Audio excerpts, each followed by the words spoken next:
Assalamu alaikum, my dear students. In this video, we are going to talk about chapter 5, which is Introduction to QBasic. This is tutorial number 3 of QBasic programming. In this video, we will learn about the basics of QBasic. इस video में हम सबसे पहले QBasic के elements discuss करेंगे कि QBasic के basic elements कौन कौन से हैं. इसमें सबसे पहले हम बात करेंगे करैक्टर सेट के बारे में. किसी भी लैंग्वेज का करैक्टर सेट वो होता है जिसको यूज़ करके हम वो उस लैंग्वेज में प्रोग्राम लिखते हैं. तो QBasic का करैक्टर सेट क्या है? अल्फ़ाबेट्स हैं इसमें A to Z capital and A to Z small letters. उसके अलावा नंबर्स हैं 0 से 9 और कुछ स्पेशल करैक्टर्स हैं जिसमें डॉलर साइन है, सेमी कॉलन है, डबल कोट्स हैं, हैश साइन है, एम्परसेंड साइन है, स्टार है एंड परसेंटेज साइन है and blank space. These are the character set of QBasic language. Next है हमारे पास कॉन्स्टेंट्स. QBasic में हम कॉन्स्टेंट्स डिफाइन कर सकते हैं. कॉन्स्टेंट ऐसी वैल्यू होती है जो कि throughout the program change नहीं होती. जिस वैल्यू को हमने throughout the program change नहीं करना होता तो उसको हम एज अ कांस्टेंट डिफाइन करते हैं. Next element is a variable. Variable is a container in the computer memory. Computer memory के अंदर हम एक स्पेस क्रिएट करते हैं और उसको हम एक नाम दे देते हैं और during the execution of the program हम उसमें वैल्यूज़ सेव भी करते हैं और उसको हम चेंज भी कर सकते हैं. उस पर डिफरेंट हम एक्शंस, डिफरेंट हम ऑपरेशंस परफॉर्म करते हैं, डिफरेंट कंडीशंस हम उस पर चेक करते हैं और उसको हम प्रिंट भी करते हैं. तो वेरिएबल क्या है? कंप्यूटर की मेमोरी के अंदर, रैम के अंदर एक कंटेनर की तरह है जिसमें हम वैल्यूज सेव करते हैं, वहाँ से रिट्रीव करते हैं और उसको डिस्प्ले करते हैं. And next element is keyword. किसी भी प्रोग्रामिंग लैंग्वेज के अंदर कीवर्ड ऐसे वर्ड्स होते हैं जो कि उस प्रोग्रामिंग लैंग्वेज के कंपाइलर को या इंटरप्रेटर को पता होते हैं कि इन कीवर्ड्स का मतलब क्या है, इन वर्ड्स का मतलब क्या है. वो पहले से ही प्रोग्रामिंग लैंग्वेज के अंदर डिफ़ाइन होते हैं.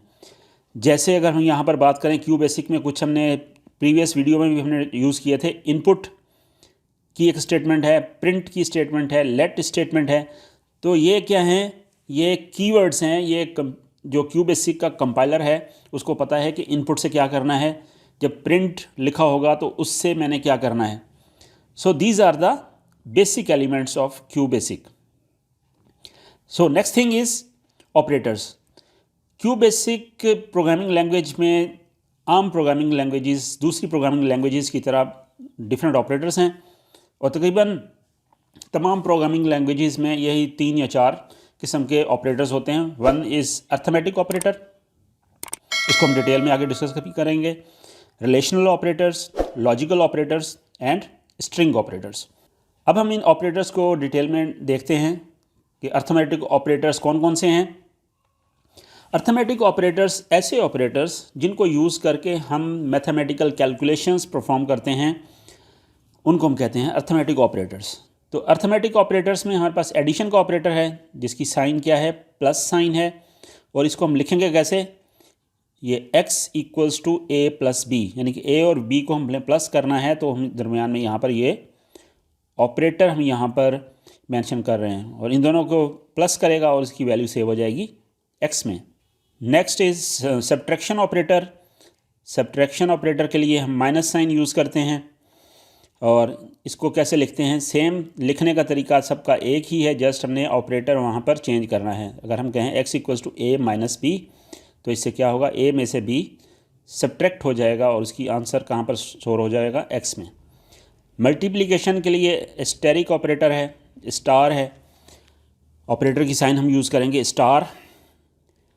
x = a (b) करेंगे तो a और b आपस में मल्टीप्लाई होंगे और उसका आंसर x में सेव हो जाएगा. इसी तरीके से डिवीजन में 3 डिफरेंट तरह के ऑपरेटर्स आते हैं जब हम डिवीजन की बात करते हैं. One is decimal division. अगर हम स्लैश साइन यूज़ करेंगे तो a डिवाइड होगा b के साथ, तो उसका आंसर अगर वो पूरा डिवाइड नहीं होता तो उसको पॉइंट्स में डिवाइड करके x में सेव कर देगा. अगर हम जैसे कहें 5, a में अगर वैल्यू है 5 और b की वैल्यू है 2, अगर 5 को 2 से डिवाइड करें तो आंसर हमें क्या मिलेगा? 2.5. This is the decimal division, इसमें पूरा पूरा उसको डिवाइड करके पॉइंट्स में आंसर कैलकुलेट करेगा। दूसरी है इंटीजर डिवीजन, अगर आप चाहते हैं कि आपकी डिवीजन पूरी पूरी हो जिसमें आपको इंटीजर वैल्यू मिले, तो उसके लिए हम बैकस्लैश ऑपरेटर यूज़ करते हैं और हम कहते हैं a/b। तो अगर यहाँ पर जैसे हम प्रीवियस ऑपरेटर में एग्जांपल ले रहे थे, अगर a की वैल्यू 5 है और b की वैल्यू 2 है, 5 को 2 से डिवाइड करेंगे तो आंसर हमें मिलेगा यहाँ पर 2। 5 पर 2 का टेबल ट्वाइस 2 टाइम्स जाएगा, 1 रिमाइंडर रह जाएगा, तो यहाँ पर x की वैल्यू हो जाएगी 2। इसी तरीके से अगर हम चाहते हैं कि हम रिमाइंडर कैलकुलेट करें, तो उसके लिए हमारे पास ऑपरेटर है मॉड, MOD मॉड। उसको हम कैसे लिखेंगे, x = a mod b, a को डिवाइड करो b के साथ और रिमाइंडर किस में सेव कर दो, x में। जैसे अगर 5 को 5 mod 2 अगर हम कहते हैं, तो 5 पर 2 का टेबल 2 टाइम्स जाएगा और रिमाइंडर कितना बचेगा 1, तो x में वैल्यू आ जाएगी 1। Next operator is exponent. अगर आप किसी भी नंबर का एक्सपोनेंट कैलकुलेट करना चाहते हैं, then we will put a caret sign, इसको हम कहते हैं caret sign, a caret sign b, तो इसका एक्सपोनेंट कैलकुलेट होके x में सेव हो जाएगा। So next group of operators are relational operators.